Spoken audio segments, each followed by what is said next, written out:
안녕하세요, 신탁고수 오경표입니다.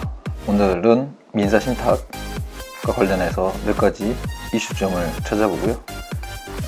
우리가 신탁고수가 뭘 할 수 있는지, 뭘 해드릴 수 있는지 최근의 경험담을 실어서 한번 논의해 보도록 하겠습니다. 전통적인 분류방법에서 민사신탁이라고 하면 수탁자가 일반인인 경우를 말하고요. 수탁자가 일반인이라는 얘기, 즉 주로 가족 관련돼서 아버지가 아들 또는 딸 또는 배우자한테, 어머니가 아들, 딸, 배우자한테 신탁을 맡기는, 주로 상속, 정려, 후견 목적으로 맡기고 있습니다. 수탁자가 상인인 신탁, 이게 상사 신탁인데요. 지금까지는 금전을 맡겨서 돈을 벌어달라, 부동산을 맡겨서 개발해달라, 이런 내용의 신탁이 주였습니다. 그런데 최근에 생각들이 좀 바뀌기 시작했죠. 수탁자인 상인, 즉 신탁회사가 바로 민사신탁, 가족신탁을 하게 됩니다. 상속, 정려, 후견을 하게 되는 그런 구조가 되죠. 주로 자산가를 위한 상속신탁 또는 정려신탁이 주가 될 것 같습니다. 장단점을 살펴보도록 하겠습니다. 민사신탁, 상가신탁 아까 살펴본 것처럼 수탁자가 신탁회사이냐 아니냐에 따라서 민사상사가 나눠지고요. 수탁자는 주로 민사신탁인 경우 가족, 친족 전문직이지만 상가신탁은 신탁회사를 말을 하고 있습니다. 장단점 위주로 살펴보면요. 민사신탁의 가장 큰 장점은 수탁 가능 계산에 제한이 없다. 이거는 좀 복잡한 내용을 설명하고요.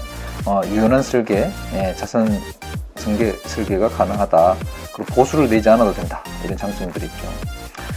단점이 좀 복잡한데요. 적정한 수탁자 선정이 곤란합니다. 자녀분 중에 이 수탁자가 될 경우 꽤 어려운 문제에 봉착하게 됩니다. 실제 최근에 검토하는 사례 중에 지방에 있는 법무사님 통해서 민사신탁을 했는데 딸한테 수탁자 기명을 주셨는데요. 아들이 계속 괴롭히고 있어서 도저히 민사신탁 유지하기 어렵다 라고 해서 수탁자를 저희 회사로 수정하는 수탁자 변경, 법상용어로 수탁 경질이라고 하는데요. 지금 준비 중에 있습니다. 그리고 신탁 재산에 대해서 관리 전문성이 아무래도 저희 같은 전문업자에 비해서 부족하겠죠. 그리고 가장 중요한 것들, 수탁자가 부정행위를 해버린다 라고 하면 맡기신 위탁자분이 곤란에 빠질 수가 있습니다. 이런 이슈 때문에 이 단점을 잘 살펴보셔야 하고요.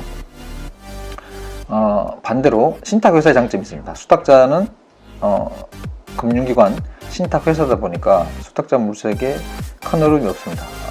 신탁 설계를 잘하고 믿을만한 회사를 찾아가시면 되죠. 그 다음에 수탁자의 부정행위 가능성 없습니다. 왜냐? 금감원의 감독을 받고 있기 때문에요. 그리고 친족의 재산관리 부담도 필요 없죠. 신탁회사가 바로 재산관리를 해버리면 됩니다. 단점으로는 신탁 보수가 일부 있는데 그 부분은 크지 않기 때문에 민사와 상사의 장단점을 비교하셔서 접근해야 될 수밖에 없습니다. 또 하나의 문제, 민사신탁에서의 가장 큰 문제는 단독 사후 수익자, 그러니까 맡기신 아버지 돌아가신 이후에 딸을 단독 사후 수익자 겸 수탁자로 지정하는 경우 등기가 불가능하다. 이런 이제 대부분 해석례가 있습니다. 요거의 원인이 된 법규를 보게 되면요. 신탁법 36조인데 수탁자의 이익 향수 금지. 수탁자는 위탁자와 수익자를 위해 재산을 보관, 관리, 운영하는 주체이지 신탁 재산에서 이익을 받으면 안 됩니다. 요게 36조 본문에 나와 있죠. 수탁자는 누구의 명의로도 신탁의 이익을 누리지 못한다. 이렇게 되어 있습니다. 이렇게 되어 있어서 결국은 딸을 수탁자로 하고 아버님 사후에 딸이 해당 아파트를 귀속하는 방식의 신탁은 불가능하다. 이게 이제 얼마 전에 나온 해석이죠. 그래서 이제 법무사님들이 열심히 노력하셔가지고 결국은 논거를 만들어 봤는데요. 이 36조 단서에 보게 되면 수탁자가 공동 수익자 1인인 경우에는 그러하지 아니하다 이렇게 돼 있죠. 공동 1인인 경우는 공동 수익자 1인인 경우. 그래서 결국은 지금 이 요원대우 신탁 구조에서는 생장 수익자는 아버님 본인, 사후 수익자는 따님이 되겠죠. 별도로 존재한다. 라고 수익자가 2명이다. 이렇게 주장을 해서 이 36도 단서에 지급을 받는다라고 주장했으나 논리적으로 따져보면 그것도 조금 특이한 문제가 있죠. 왜냐, 생전 수익자와 사후 수익자가 동시에 존재하지 않습니다. 생전에는 아버님만 수익자이고 사후에는 딸이 수익자이기 때문에, 그리고 딸의 수익자는 수익권은 생전에 생기지 않습니다. 그래서 대부분은 이러한 신탁, 즉 딸을 수탁자로 하면서 딸을 단독 사업 수익자라는 경우는 등기가 불가능하다. 이게 이제 작년에 나왔던 해석이고요. 그래서 이제 이 민사 신탁이 상당히 어렵습니다. 왜냐하면 수익자를 여러 명을 쪼개주면 결국은 이제 또 사후에 또 싸우게 되기 때문에, 그리고 한 명한테 주고 그 받는 사람이 수탁자가 돼야 되는 그런 구조, 가장 합리적이죠. 이거 어떻게 극복할 것인가 꽤 고민을 많이 했었고요. 극복하는 방법에 대해서 저도 고민했고 많은 전문가들이 고민했습니다. 그래서 최근에 아주 좋은 소식이 들려왔습니다. 어떤 내용인지는 살펴보도록 하겠습니다. 우리 신탁법 101조를 보게 되면 신탁이 종료된 경우에는 수익자한테 귀속시키죠. 그런데 단서에 보게 되면 신탁행위로, 즉 신탁계약으로 신탁계산의 잔여재산이 귀속될 자 이하 귀속권리자를 정한 경우에는 그 귀속권리자에게 귀속한다. 요 조항을 잘 보시고요. 아래 해석을 보게 되면 이도 법무사협회에서 아마 질의를 넣은 것 같습니다. 신탁법상 위탁자의 사망을 신탁 종료 사유로 정한 경우 수탁자가 잔여재산에 대한 귀속권리자가 될 수 있는지, 똑같죠.